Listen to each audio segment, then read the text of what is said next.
So, for context, when I was younger, I had been diagnosed with epilepsy pretty young.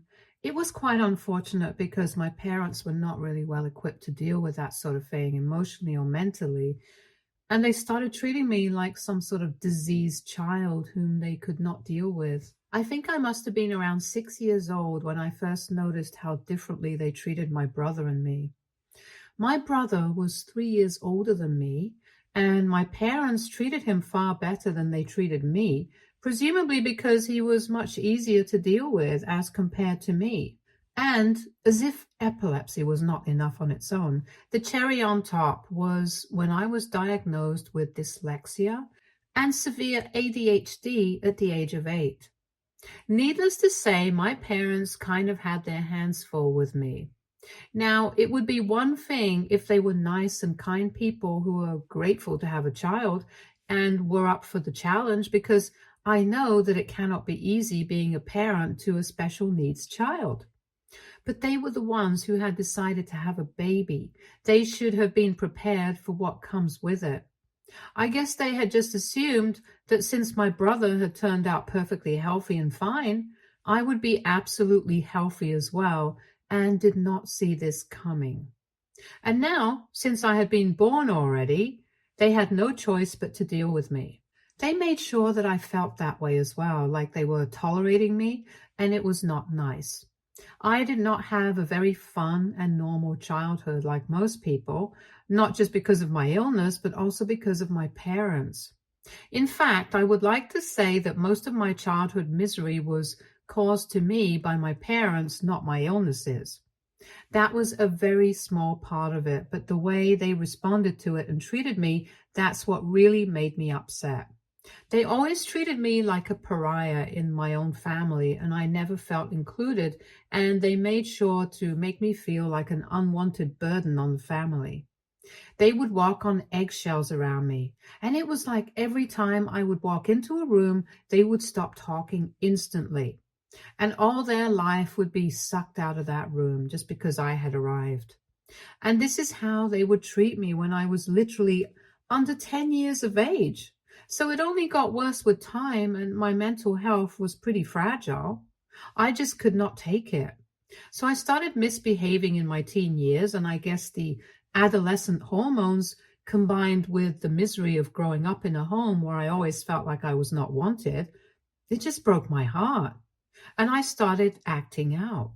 I stopped putting any effort into studying and started flunking out of all my classes on purpose, just because I was so angry with my parents and how they were treating me. I was defiant, disobedient, and downright rude to everybody that I knew. I was pushing everybody away, even my friends, and I knew that it was not the right thing to do. But I was just so miserable that I did not know how else to get my parents to pay attention to me. Even then, they did not seem to care much. Every time they would be summoned by the school, just because I had broken a rule or misbehaved in some way, they would just sigh in disappointment, but not even bother to reprimand me.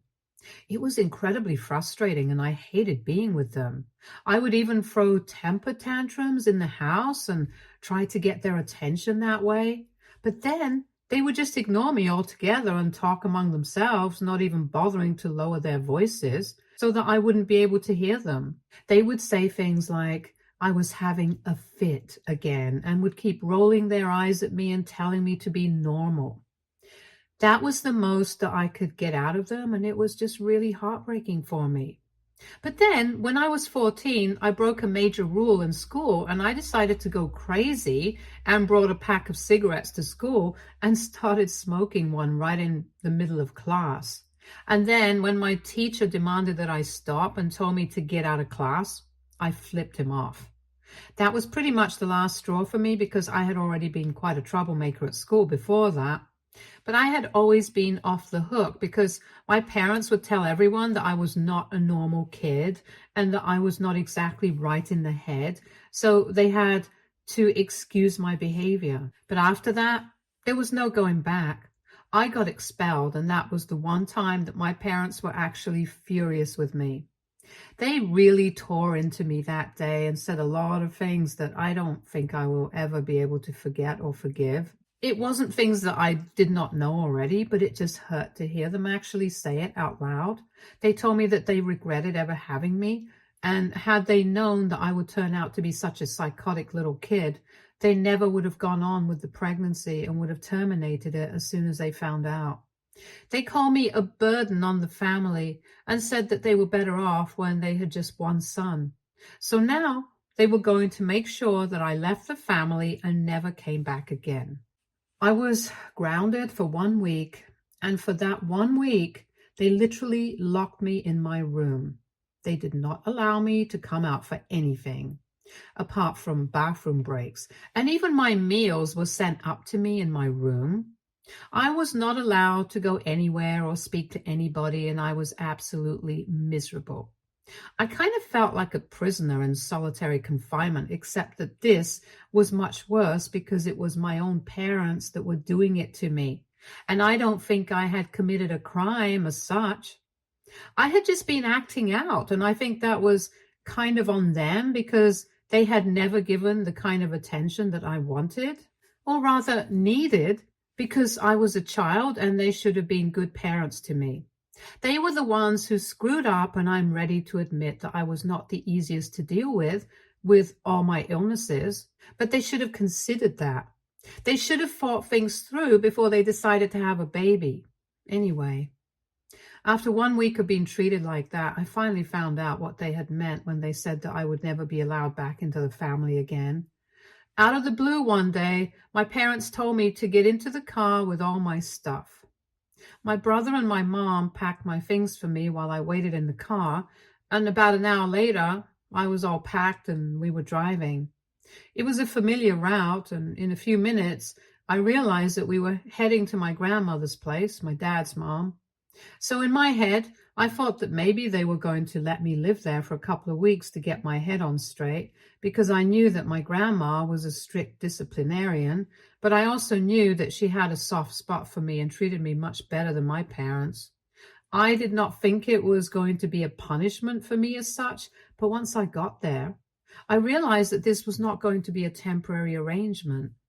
They were, in fact, dumping me at my grandmother's house so that she could raise me, because they were giving up on me and they did not want me around anymore. That's what they had taken that 1 week for, to convince my grandmother to raise me. When we reached my grandmother's house, my parents brought out all my things and left them at the door and told me to carry them all in. They told me that this was going to be my new home now, and said that they did not want any contact with me ever again, especially not after what I had done. According to them, I had been trying my best to ruin their reputation, but now I had crossed the line and I could not take it back. While we were at the door, I tried to beg them not to do this because, in spite of everything, I still wanted to have a relationship with my parents. I don't know why. I was 14 and I was desperate to have some sense of belongingness in my family, so it was quite difficult for me to leave with the fact that they were dumping me at my grandma's place. I was also slightly concerned about the fact that my grandma probably would not be able to take care of me, which is why it had taken her 1 week to accept me, since she was getting old and was already in her 60s. I knew that my grandmother loved me, but I didn't know if she actually wanted to take me in. So I felt like I was just going to go from being a burden to my parents to being a burden to my grandmother. I did not want to disappoint her, because even in the past, whenever I would visit her and she would learn about the things that I had been pulling off at home and at school, she would be quite disappointed. But then she would always encourage me and tell me that she knew I was made of stronger stuff, tried to convince me that my parents would come around if I behaved better and had faith in me. That was another reason why I did not want to move in with my grandmother, because I felt like she would start resenting me as well, just like my parents had. And I could not afford to lose her too. It was kind of complicated. So I tried to beg them to let me stay with them, but they told me that they had made up their minds. Right in front of me, they told my grandmother that they were done with me and did not even want to hear about me. And then They said that they did not want a freak like me living with them anymore and wanted to focus on my very normal brother, which is what really got to me, because that's the kind of language that bullies at school used for me to make fun of me. And it really hurt me to hear my parents using the same kind of words for me. Because it was one thing for the mean kids at school to say it to me, it did not affect me as much because I was used to it. But when I heard my parents call me a freak, I realized that they were the biggest bullies of my life. And actually, they were doing me a huge favor by letting me live with my grandma, because they never loved me no matter what I did. And I bet that even if I had behaved better, they probably wouldn't have cared, because to them, my brother was the only child they had. So after that point, I stopped begging and I accepted the fact that I was now going to live with my grandma. And I decided in my head that I was going to be better, because I deserved better, and so did my grandma. And I was not going to throw away my life just because my parents did not love me. Once my parents had left, my grandmother and I sat down and had a conversation that was very much needed. She told me very transparently that even though she loved me, she had not exactly been ready to take me in, and she had a number of concerns about me because she had heard about the way that I had been behaving from my father, and had said that at her age, it was not going to be possible for her to handle a troubled kid like me. She said that she understood that I needed help, but she was not sure if she would be able to provide the right kind of space for me to grow up in. And that's why she had been holding out about whether she should take me in or not. That was why it had taken her 1 week to come to that decision. But after my father told her that he had grounded me and had just kept me locked in my room for the 1 week that she had been thinking about what to do, she decided that her son was not the right kind of parent to raise me, and apologized to me for not intervening before, since she also had herself to worry about. She was a widow and did not have much of her own, so she was not sure if taking me in and adopting me would be the right thing to do. But now that she had learned how badly I was being treated, she could understand why I was acting out the way that I was, and told me that she wanted a fresh start with me and wanted to do right by me, unlike my parents. She said that I should look at this as an opportunity, and that's what I did. I apologized to her for everything that I had done in the past, and I told her that I forgive her for not intervening before and not adopting me earlier, in spite of knowing how badly I was being treated by my parents. So we decided to put everything in the past and work together so that I could have a better future. And I always am, always will be, thankful to my grandmother for everything that she has done for me. Because I truly do not think that I would have become the person that I am today if she had not been a part of my life and had not decided to take me in. I pretty much turned my life around after that day with the help of my grandmother, and that's why I am where I am today. After I moved in with my grandma, I made a conscious effort to be better at everything that I did. And even she tried to do right by me, help me, provide me with the kind of space that I needed to excel in what I did.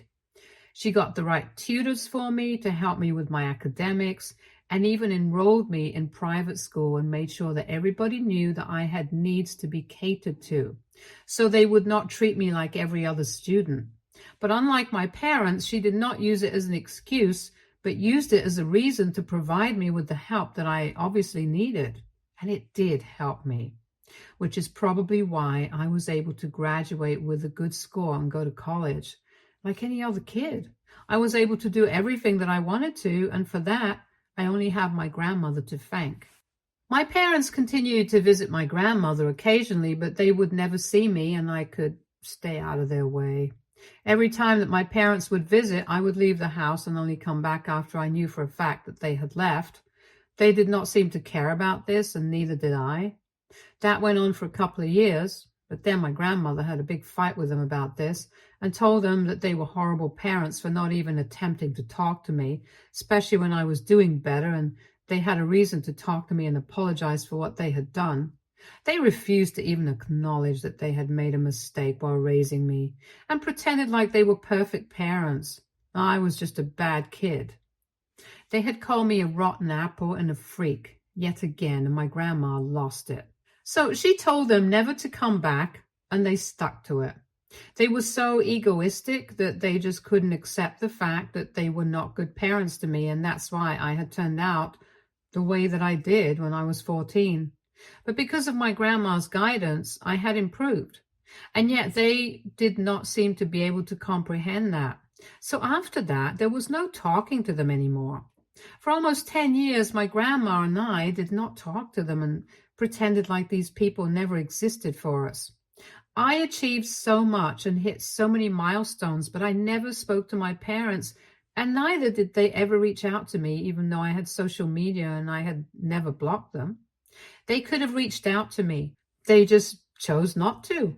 And only now have they reached out to me. And that's because my grandma passed away a couple of months ago. It was very upsetting for me, since she was the only person that I had who genuinely had my back no matter what. Even though we had not been living together for the past couple of years, since I moved out for college and then graduated, and I got a place of my own, she was still my rock and my support system. So life has been very different without her. And I was still trying to cope with her loss when I heard from my parents. Not even 6 months had passed since she passed away, but they are already at my door demanding that I share my inheritance with them because apparently my very normal and healthy brother is not doing better than I am, as they had expected. And now they need my help to clean up the mess that he had made. They visited me a few days ago and my brother was not with them, which was surprising because before that, every time they would visit, my brother would always come along. I decided to interact with them and talk to them because I had actually thought that they were here to apologize. But after a bit of small talk and condolences, they came straight to the point. They told me that while he was in college, my brother had developed a bit of a drug habit, and now it had started affecting his ability to work. I don't know why they were trying to downplay it because from what I gathered, he was in serious trouble and needed help. So now they wanted me to share my inheritance with them whenever I would come into the money so they would be able to pay for rehab. I asked them why he could not just attend one of the low-cost programs which they could afford, and they told me that they had tried, but it was not good enough for him, and he needed a residential program which apparently cost a lot. Now, I personally don't know anybody who has been to rehab, and I don't know how much it costs, and I'm not going to do enough work to actually find out the cost. All I know is that I have my own money now since I have a good job. I'm comfortable, and I know that my grandmother was also pretty well off since my grandfather had left her a lot of money, and she had invested it pretty carefully, which is really good for me, but bad for my parents, because in spite of knowing that, they were too proud to keep in touch with her, or even apologize to her towards the very end, knowing that they would probably need the money. Anyway, I did not care about any of that. I just told my parents that I was ready to help them out with whatever amount they needed. But there was just one condition that I had, and that was that they would have to publicly acknowledge everything that they had done in the past, the terrible way that they had treated me, the things that they had said to me, and also the way that they had treated my grandmother. And then I wanted them to also acknowledge that now they needed my help and why they needed the money from me so that everybody would be able to know what was going on with us. Because for years, we had kept things private because my grandma did not want any drama. But now that they had come to me and had the audacity to ask me for help, to share my grandmother's money with them, in spite of the way that they had been treating us for the past 10 years, I thought that this was necessary. I did not feel bad in the slightest while asking this of them, since I wanted them to publicly say everything that they had done wrong. And when I said this to them, their faces literally fell. They tried to negotiate with me and told me that I was being unreasonable and kind of selfish, but I told them that this was my condition and they could take it or leave it. I had no issues with providing them with the money that they needed. I had nothing against my brother anymore, and neither did I have anything against them. But they definitely would have to acknowledge what they did in order for me to completely move on from what had happened. because they had treated me badly and there was no way around it. And they had also not been nice to my grandmother, and this was the money that we were talking about. So if they wanted her money, they had to acknowledge what they had done. It was as simple as that. I don't know why they are being so weird about it. But when I told them this, they started calling me heartless, emotionless, and said that they had never expected something like this from me. I told them they shouldn't have expected anything from me at all, given the fact that we hadn't even been speaking for the past 10 years. And now, if they wanted my help, they would have to acknowledge and accept their mistakes and apologize for them. That is it. I do not want to hear anything more about it. They left after that, after a lot of crying and accusations, but I did not budge.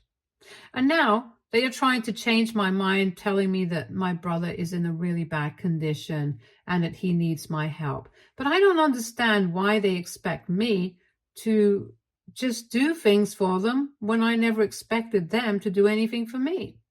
My grandmother and I only had each other. They never bothered to help us or even check up on how we were doing. Even when my grandmother passed away, they probably would not have been able to find out unless I hadn't told my relatives, and that's how they even came to know about the funeral and stuff. So why should I help people who have had nothing to do with us for the past 10 years? Even then, I just want to make sure. AITA for telling my parents that I won't help them financially if they don't accept and acknowledge their mistakes publicly? Update 1. Thank you for all the comments on my original post. I am doing just fine. Thank you so much for asking. It has been really difficult for me to deal with the loss of my grandmother, but she was really old and I'm glad that she's in a better place now. She lived her life to the fullest, and I know that she did not pass away with any regrets. So thank you for the concern and the condolences. Anyway, coming to my parents, they are still trying to bother me online, but I have told them that if they don't do as I said, they can give up any hope of inheriting any money.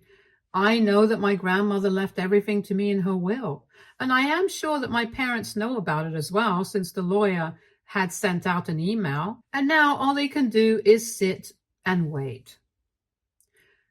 I'm not going to go back on my word. It has been 1 week since I last spoke to them, and since none of their pleas had been working with me, they have resorted to sending me photos of my brother, and he looks bad.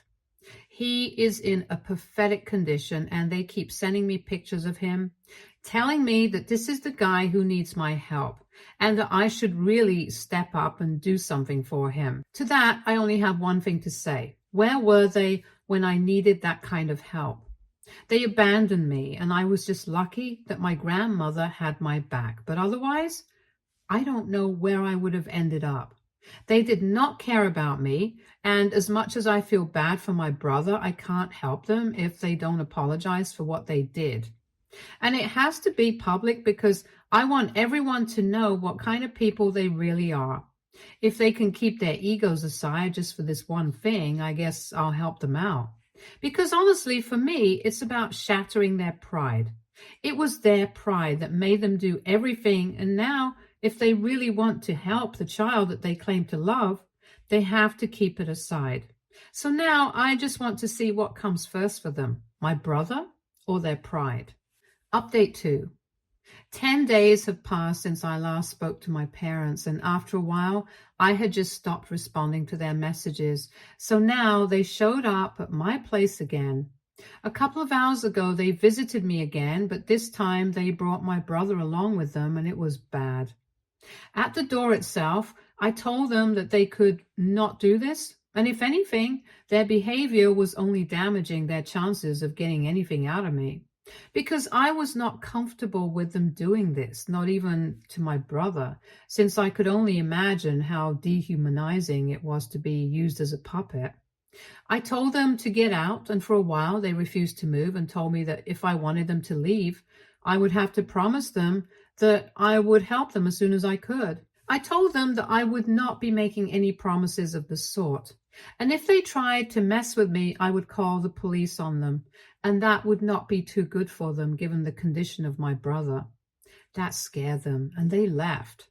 But my dad told me that both my grandmother and I were the most selfish people on the planet. And that's coming from them, considering how they dumped me on their doorstep just because they could not deal with a special needs kid. Actually, they did not want to deal with me because I was not the perfect little boy that they had expected me to be. If my grandmother and I are selfish, the words that they are have not even been invented yet. Update 3. Hi, so I kind of forgot to post here because I got really busy with work. Anyway, almost 2 months have passed since my last update and a lot of things have changed.